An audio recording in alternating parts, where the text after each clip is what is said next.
अरे फवाद भाई, आपने जो अभी बात की है कि लीडरशिप खुदा ना खास्ता, ना हमने कभी कहा है ना हम अफोर्ड कर सकते हैं कि लीडरशिप को गोलियां लगें या इस तरह की चीज़ें, लेकिन इमरान खान साहब तो जब वो तकरीर करते हैं कि खौफ की जंजीरें तोड़ें, आपको आज़ादी के लिए निकलना पड़ेगा, कुर्बानियाँ देनी पड़ेंगी, तो ये सिर्फ वर्कर्स के लिए होते हैं या जो लीडरशिप जो है तो वो नहीं है कि बहर और आके कन्फ्रंट नहीं करेगी, खौफ को नहीं तोड़ेगी, या सिर्फ वर्कर ने मार खानी है? सर मैं तो खान साहब को कोट कर रहा हूँ, वो तो बहादुरी की तो, मिसालें देते थे हमेशा।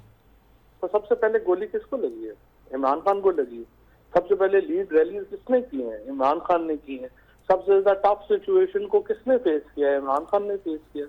तो ये तो नहीं देखो फवाद, ना। उन खान साहब के बाद भी तो बहुत सारी एक लंबी लिस्ट है ना लीडरशिप की। मैं इसलिए कह रहा हूँ कि नजर नहीं आया, मैं ये कह रहा हूँ कि गोलियां खाने की लंबी बात नहीं हो रही। लीडरशिप ने कुर्बानियां दी हैं। ये जो सारे जेल भरो तहरीक में गए थे, शाह महमूद कुरैशी थे, अजहर उमर थे, आजम सवाती थे, उमर चीमा था, उससे पहले मैं था, उससे पहले शहबाज था, ये सारे लोग टॉप लीडरशिप ही है। अब मुझे पता नहीं है इसके बाद आपको टॉप लीडरशिप हम और नहीं नहीं, चाहते आपको निकाल लगता है कि आप लोगों पे इस तरह क्रैक डाउन करके, ब्रूटैलिटी करके, तशद्दुद करके, जेलों में डाल के, बहुत सारी गैर इंसानी सलूक करके उन्होंने डरा दिया है, लिहाजा ये बहुत सारे लोग जो हैं आज हमें बहर नज़र नहीं है, आम वर्कर बेचारा जो है वो मार खा रहा था, खवातीन आपकी आपकी पार्टी की वो खा रही थी। आज भी यास्मीन राशिद जो थी वो बाहर थी। इशू ये था कि जो लोग बाहर थे वो बाहर थे, जो लोग अंदर थे वो अंदर मुकैद हो गए थे, क्योंकि रैली का टाइम जो था वो तो 3 बजे निकलनी थी। तो उससे पहले जैसा मैंने आपको अर्ज किया कि जो लोग अंदर थे उनको अंदर बंद कर दिया गया, और बाकी कई लोग जो थे वो थे ही नहीं। मसलन अब मैं आज यहाँ पे लाहौर में नहीं था, क्योंकि मैं आया था इस्लामाबाद में। ये खान साहब की पिटीशन फाइल करनी थी ये सिक्योरिटी के मामले के ऊपर, जो अब सुबह फिक्स हुई है। जो आज फिक्स होनी थी आज नहीं हुई, अब सुबह फिक्स हुई है। तो तो एक रैली थी, किसी को पता ही नहीं था कि 144 लगनी है। आप 12 बजे तक तो पाकिस्तान में लाहौर में कोई 144 नहीं थी। और ये तो जब मार्च के लिए लोग इकट्ठे हो रहे थे उस वक्त उन्होंने 144 लगा के ये सारी कर रहे हैं। अच्छा, आपको लगता है कि कोई बड़ा स्ट्रांग वर्डेड मैसेज भेजा जा रहा है आपकी पार्टी को, खान साहब को? क्योंकि खान साहब, अब आप लोगों को खुद भी शायद डाउट्स होने शुरू हो गए हैं कि इलेक्शन होते हैं नहीं होते, आप लोगों को बाहर नहीं निकलने दिया जा रहा, पुलिस आप लोगों पे जुल्म कर रही है, तशद्दुद कर रही है, सारी चीज़ें।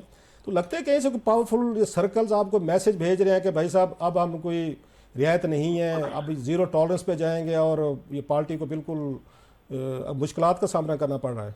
तो 11 महीनों से कौन सी टॉलरेंस जो है वो शो हो रही है? 11 महीनों से ही पार्टी जो है, हमारी पार्टी, वो तमाम लोग जो ये समझते थे कि ये एक बर्गर पार्टी है, ये मुकाबला नहीं कर सकेगी, हमने नाकों चने चबवा दी है। जो जो इन्होंने फैसले किए हैं वो ये पीटीआई को तोड़ने की क्या कोशिश नहीं कर ली गई, पीटीआई नहीं टूट सकी।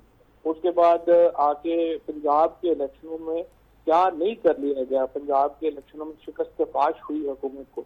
इमरान खान की सीटें खाली की गई, कहा गया ये कमजोर सीटें हैं, इमरान खान को हराने की पूरी कोशिश की गई, पूरी तरह नाकाम हुई।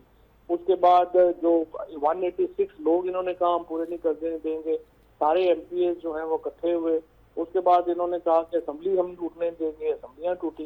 तो हमने वो बहुत सारे ऐसे काम जो हुकूमत और इस्टेब्लिशमेंट चाहती थी वो कर सके, वो नहीं कर सके। और अभी इलेक्शन भी मैं आपको बता दूं, ये बिल्कुल नहीं चाहते इलेक्शन हो, और ये पूरी कोशिश करेंगे रोकने की। इलेक्शन नहीं रुकने, इलेक्शन होने हैं।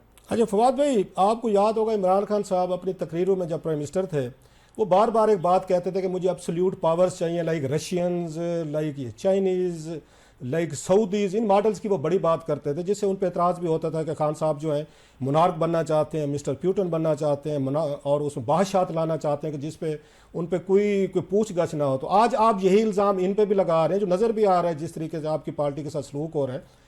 तो आपको फील होता है कि ये ट्रेंड तो आप लोग सेट कर रहे थे कि जहाँ पे जो या आपका प्राइम मिनिस्टर हो या आपके एग्जेक्टिव्स हों उनके पास एब्सोल्यूट पावर्स हों, अपने मुखालफिन को तहस नहस करके रख दें, उनको पूछने वाला ना हो। तो आज वही कुछ सलूक उसी तरह का आपसे मिलता जुलता नहीं हो रहा सर? ये लोग वही कुछ कर रहे हैं। मुझे बस आपके सवाल की समझ नहीं है। इमरान खान तो इलेक्शन लड़ के आए और पाकिस्तान में मेजोरिटी से वो जो है वो गवर्नमेंट जो है वो उनकी बनी थी। पंजाब में मौजूदा हुकूमत तो नामजद हुकूमत है, खैबर पख्तूनख्वा में जो हुकूमत है ये तो नामजद हुकूमत है। और एब्सोल्यूट पावर्स की जो ख्वाहिश का ताल्लुक है या कुछ का ताल्लुक है, हमने तो आइन की बात की है, इमरान खान ने तो हमेशा आइन की बात की है और उसी के मुताबिक वो आगे बढ़ना चाहते थे। मनात या ये तो मैं पहली बार आपसे सुन रहा हूँ। मैं आपको भेज दूंगा, आपको भेजा, मैं शो के बाद में क्लिप उनके भेज दूंगा कि वो कहते थे कि मुझे सऊदीज मॉडल्स, ये चाइनीज मॉडल मेरा या ख्याल था रशियन आप मॉडल। दोबारा दोबारा आप समझ नहीं पाए बात को।